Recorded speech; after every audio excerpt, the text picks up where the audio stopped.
Right, take a picture.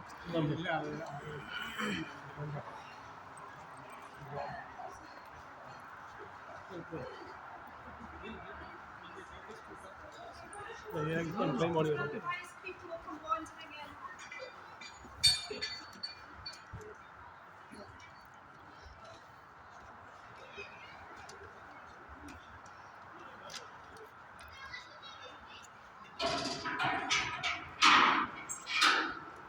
Okay, so welcome inside the Kelpie. Is it impressive or what? Yes. So you're now standing inside the biggest horse sculpture in In the world. world. Absolutely. There was someone on a tour recently who said to me that they weren't the biggest in the world, that there was a larger horse sculpture in Outer Mongolia. And I thought, surely not. So we Googled it. Yes, there is a horse sculpture in Outer Mongolia. It's a horse standing and it's on top of a building, so the height of the building is included.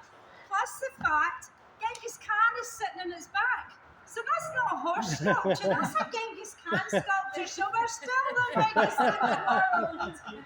What you should say is see what's buried underneath this one. The rest of the horse underneath it. If you'd like to gather round so you can see these pictures here, I'll begin the story here. So the story of the Kelpies begins with the canal outside. The canal outside is called the Forth and Clyde Canal. It's called that because it joins the Forth River in the east. It runs all the way across central Scotland and then joins up with the Clyde River in the west coast. So it joins the North Sea in the west, in the east. I can never get it right. It joins the North Sea in the east with the Atlantic Ocean in the west. I mean, that's a statement in itself. So the canal was built way back in 1710. This was the transport of the day then. And it was man-made, and in those days that literally meant it was man-made because it was teams of guys with shovels. Imagine having to dig something right across the country with a shovel. The reason for it being built was for transport, because as I say, that was the transport of the day. And at the same time, the Industrial Revolution had kicked off, as it did all around the UK, all around the world. So, along central Scotland, we now had a lot of foundries coming up, factories, we had whisky distilleries, we had coal mines, that all had goods that needed moved back and forth, and a horse and cart wasn't enough to do it. So with the canal, they were able then to move goods along the canal easier on barges, albeit to begin with, they were still being pulled by horses along the canal. But then fast forward to the invention of the railway, and then that was a much better mode of transport, and then the canal was no longer needed. It fell into disrepair, so much so they closed it officially in 1963. With hindsight, like a lot of things, they realised that was the wrong thing to do because nobody was taking care of it. People were throwing rubbish in it. It was a real mess. So now fast forward to 1990, and with the help of the Millennium Link project, they renovated the canal from east to west, a total of £78 million to upgrade it and get it back to its former self. But it was money well spent. The canal was as good as ever. It wasn't being used for transport this time it was tourism and leisure. But I think more importantly, it helped to upgrade the communities that lived along the canal. But it was a great success. All these little boats came back, all the little day tripper boats. You'll see outside, there's people living on the canal now, there's barges outside. Can you stand a wee bit? This lady's going to get a crick in your neck. So there's people living on the canal in barges. barges. So it was a great success. So much so, they had one problem. They had a traffic jam on it. So many boats on it, they had a traffic jam. And the reason for that was the canal, when you see it running up here, have a good walk around the Kelpies, go behind them.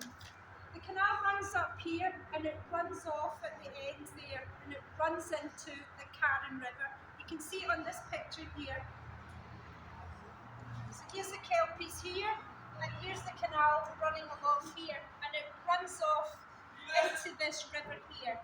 So the Carron River runs out into the estuary and then eventually out to sea. So that means that the Carron River is a tidal river and that was the point.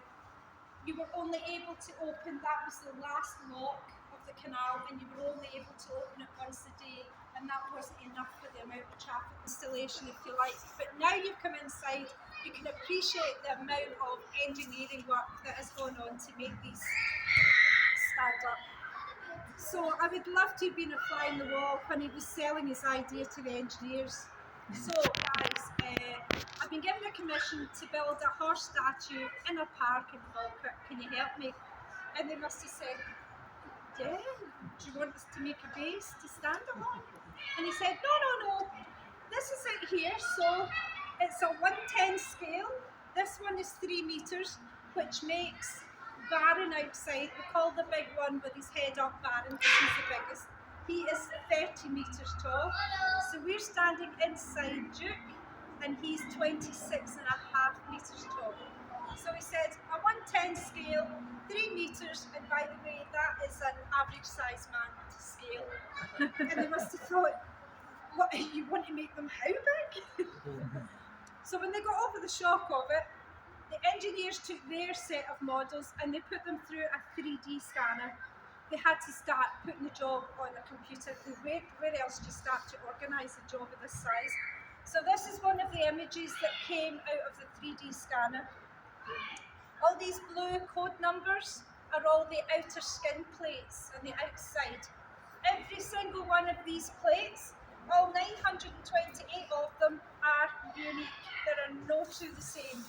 You might look at some of the big ones at the bottom and think, nah, that looks the same size as that one. It might be the same size, but the pattern that's laser cut out of it will be different. So every single plate came with a wee ring with its own identity on it, and this became the biggest 3D jigsaw ever.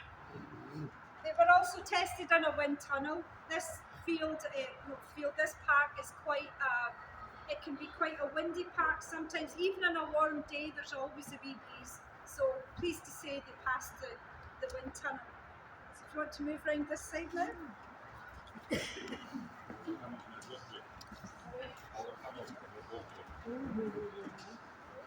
No, everything's made from steel. They decided steel was the best material to make because steel won't rust and it will hopefully withstand 4 seasons in a day, Scottish weather. But the steel all came from where else? No, sad to say, it all came from Sheffield. Capital of the steel industry. It all came from Sheffield. Okay. And it took 110 lorry loads to bring up 34,566 pieces up to site. This is a big car park. Across the other side of the motorway there's a very large Asda a large Asda distribution centre. It's massive. And they very kindly said, have a car park, why don't you? Which was great. I mean, imagine 110, 120 lorries coming to deliver stuff like this. It meant they could deliver it all over there, keep the site clear and start working on the site here. But there is a funny story to say that once they got all the pieces, that gave them the opportunity to lay everything out, check that they had everything they should have, and then lay it out and know which bits to take over first. So while they were doing that, a little man appeared with a high-vis vest on and said, you'll need to move all that. And they said, what? It's taken us weeks to lay this out. Fine well, you can only stay 2 hours in an Asda car park.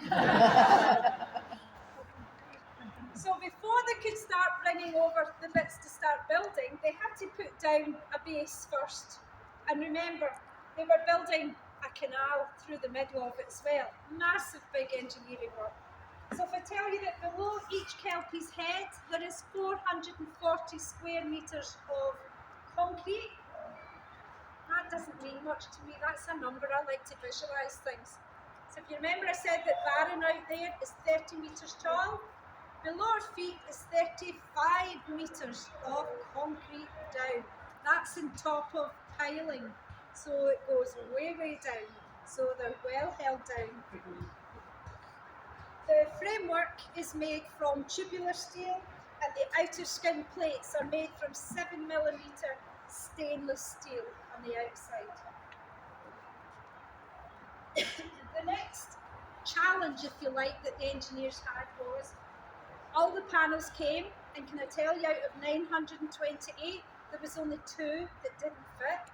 That's pretty good going, that they just had to replace 2.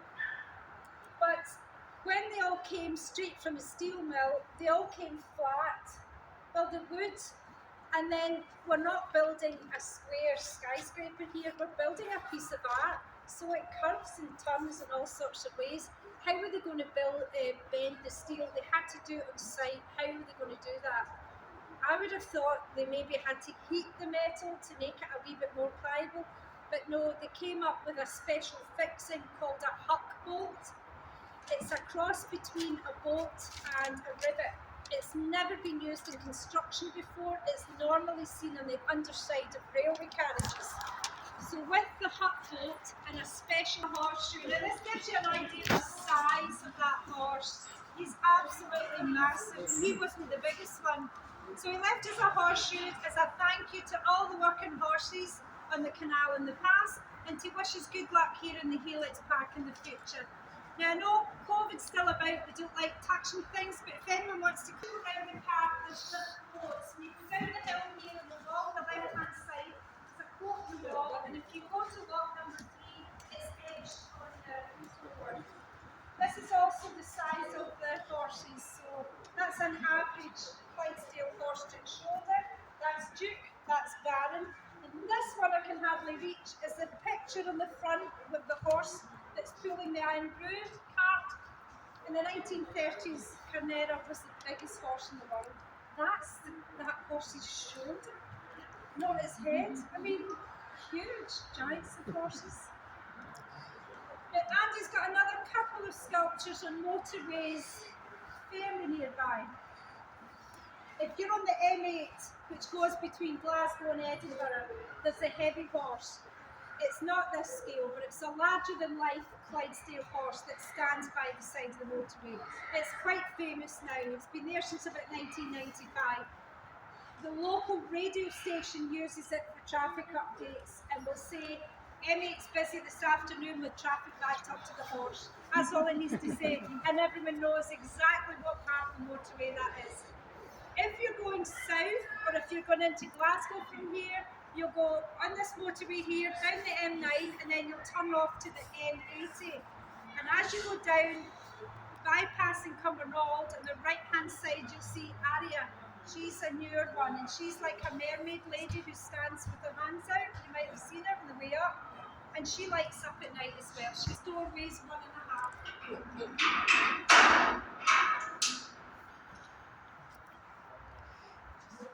It's so heavy, I'm now going to open it with one finger like Wonder Woman. These are the huck bolts I was talking about. And just have a feel at that metal. And think how hard it must have been to bend that on site. There's normally you can normally hear a bird chirping in here, and it's a recording of a bird of prey to try and deter them. But the gardeners have discovered that there is a kestrel nesting in Barron's ear. So we have to turn it off because we don't want to frighten them. Yeah.